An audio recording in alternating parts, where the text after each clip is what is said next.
Marcel Proust,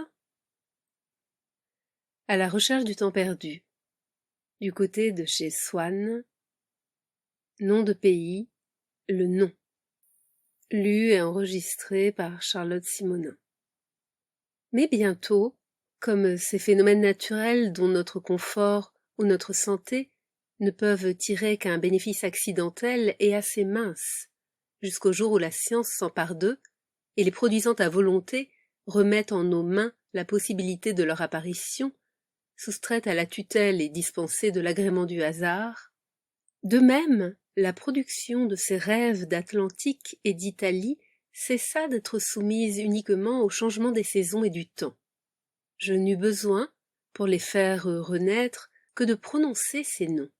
Balbec, Venise, Florence, dans l'intérieur desquels avait fini par s'accumuler le désir que m'avaient inspiré les lieux qu'ils désignaient. Même au printemps, trouver dans un livre le nom de Balbec suffisait à réveiller en moi le désir des tempêtes et du gothique normand. Même par un jour de tempête, le nom de Florence ou de Venise me donnait le désir du soleil, des lys, du palais des Doges et de Sainte-Marie-des-Fleurs. Mais si ces noms absorbèrent à tout jamais l'image que j'avais de ces villes, ce ne fut qu'en la transformant, qu'en soumettant sa réapparition en moi à leurs lois propres. Ils eurent ainsi pour conséquence de la rendre plus belle, mais aussi plus différente de ce que les villes de Normandie ou de Toscane pouvaient être en réalité. Et, en accroissant les joies arbitraires de mon imagination, d'aggraver la déception future de mes voyages. Ils exaltèrent l'idée que je me faisais de certains lieux de la terre, en les faisant plus particuliers, par conséquent plus réels. Je ne me représentais pas alors les villes, les paysages, les monuments, comme des tableaux plus ou moins agréables, découpés çà et là dans une même matière, mais chacun d'eux comme un inconnu, essentiellement différent des autres, dont mon âme avait soif et qu'elle aurait profit à connaître. Combien ils prirent quelque chose de plus individuel encore, d'être désignés par des noms qui n'étaient que pour eux, des noms comme en ont les personnes. Les mots nous présentent des choses, une petite image claire et usuelle, comme celle que l'on suspend au mur des écoles, pour donner aux enfants l'exemple de ce qu'est un établi, un oiseau, une fourmilière, chose conçue comme pareille à toutes celles de même sorte. Mais les noms présentent des personnes, et des villes qu'ils nous habituent à croire individuelles, uniques comme des personnes, une image confuse qui tire d'eux, de leur sonorité éclatante ou sombre, la couleur dont elle est peinte uniformément comme une de ces affiches, entièrement bleue ou entièrement rouge, dans lesquelles, à cause des limites du procédé employé ou par un caprice du décorateur, sont bleus ou rouges non seulement le ciel et la mer, mais les barques, l'église, les passants.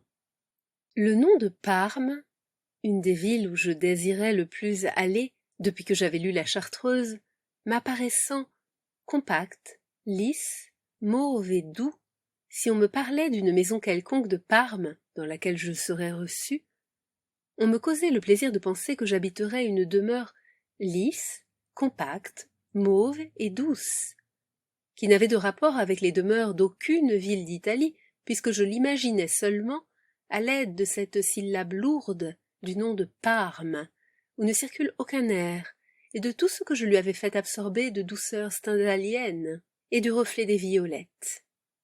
Et quand je pensais à Florence, c'était comme à une ville miraculeusement embaumée et semblable à une corolle, parce qu'elle s'appelait la Cité des Lys, et sa cathédrale Sainte-Marie-des-Fleurs.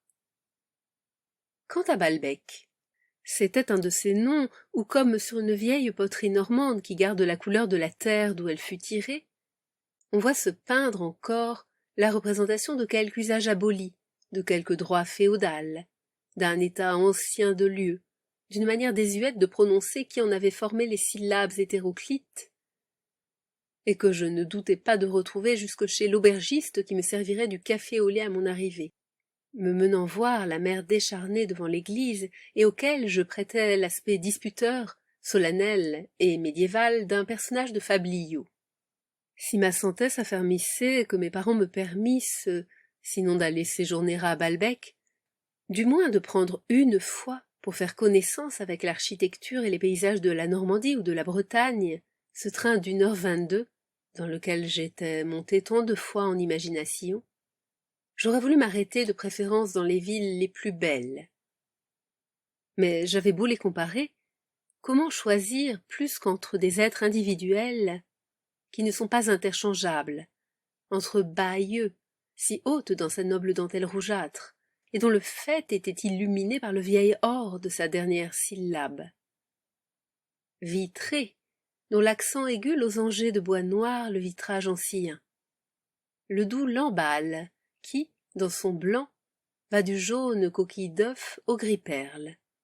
Coutances, cathédrale normande, que sa diphtongue finale, grasse et jaunissante, couronne par une tour de beurre. Lannion, avec le bruit, dans son silence villageois, du coche, suivi de la mouche. Questembert, Pontorson, risibles et naïfs, plumes blanches et becs jaunes, éparpillés sur la route de ces lieux fluviatiles et poétiques. Bénodet, nom à peine amarré que semble vouloir entraîner la rivière au milieu de ses algues. Pont-Aven, envolée blanche et rose de l'aile d'une coiffe légère qui se reflète en tremblant dans une eau verdie de canal.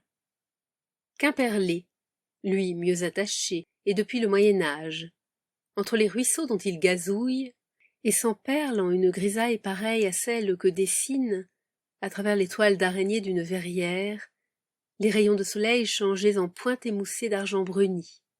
Ces images étaient fausses pour une autre raison encore, c'est qu'elles étaient forcément très simplifiées. Sans doute ce à quoi aspirait mon imagination et que mes sens ne percevaient qu'incomplètement et sans plaisir dans le présent, je l'avais enfermé dans le refuge des noms. Sans doute parce que j'y avais accumulé du rêve, ils aimantaient maintenant mes désirs. Mais les noms ne sont pas très vastes. C'est tout au plus si je pouvais y faire entrer 2 ou 3 des curiosités principales de la ville, et elles s'y juxtaposaient sans intermédiaire.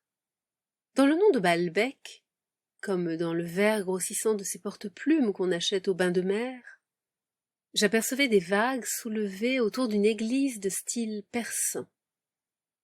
Peut-être même la simplification de ces images fut-elle une des causes de l'empire qu'elles prirent sur moi.